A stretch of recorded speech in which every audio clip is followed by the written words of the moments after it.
ராதாபுரம் கால்வாய் சார்ந்து மொத்தம் 32 மடைகள் மூலமா பாசனம் நடக்குது. இதுல 19 மடைகள் வந்து குளங்களுக்கும் தண்ணி கொடுத்து நேரடியா ஒவ்வொருத்தரோட தோட்டங்களுக்கு தண்ணி போற மாதிரி இந்த கட்டமைப்பு அமைச்சிருக்குது. மீதி 13 மடைகள்ல வெறும் நேரடி பாசனம் மட்டும்தான். அங்க வந்து குளங்கள் எதுவும் கிடையாது.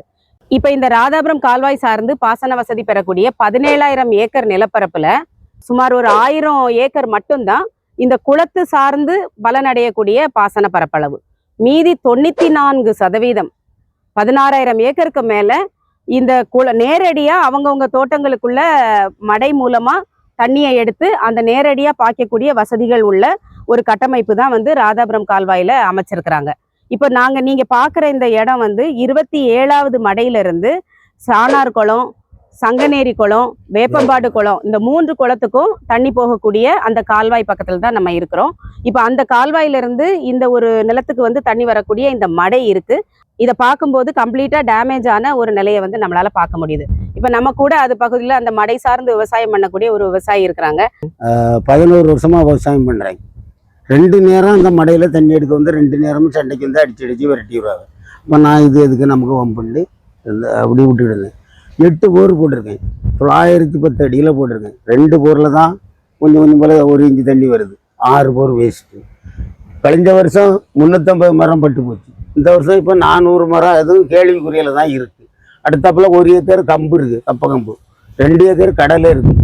4 ஏக்கர் உளுந்து இருக்குது. ஒன்றும் செய்ய முடியாமல் நின்று என்ன செய்யறது? இந்த மாதிரி சூழ்நிலையில தான் ஓட்டிக்கிட்டு இருக்கு. இது ஏதாவது எனக்கு ஒரு தண்ணிக்கு ஆவணம் பண்ணி தந்தாலும் கூட கோடி பண்ணி ஒரு தண்ணி ஒரு மாதத்துல ஜூலை மாதத்துல ஒரு தண்ணி பாய்ச்சிட்டாலும் கூட ஆகஸ்ட் செப்டம்பர் வரை அப்படியே கொஞ்சம் ஏதாவது ஒருக்க ஓடியும். அதுக்கு ஏதாவது ஒரு ஏற்பாடு பண்ணி தந்தீங்கன்னா ஒரு பெரிய கோடி இப்ப அவங்க எதனால இந்த குளத்துக்கு தண்ணி போகும்போது எடுக்கக்கூடாதுன்னு சொல்றாங்க?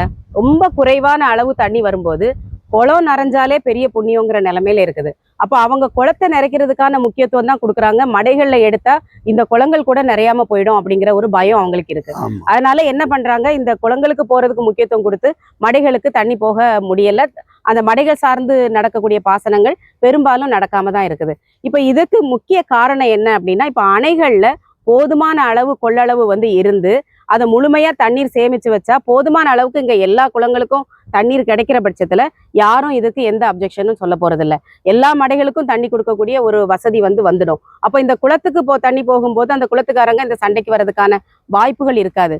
ஆனா கிட்டத்தட்ட 50% தான் கொள்ளளவு இன்னைக்கு பேச்சிப்பாறை அணையில இருக்கு. அந்த பேச்சிப்பாறை அணைய தூர் வாரல அப்படின்னா இதுக்கு ஒரு நிரந்தரமான தீர்வு வந்து ராதாபுரம் கால்வாய்க்கு கிடைக்குமா அப்படின்னா கிடைக்காது.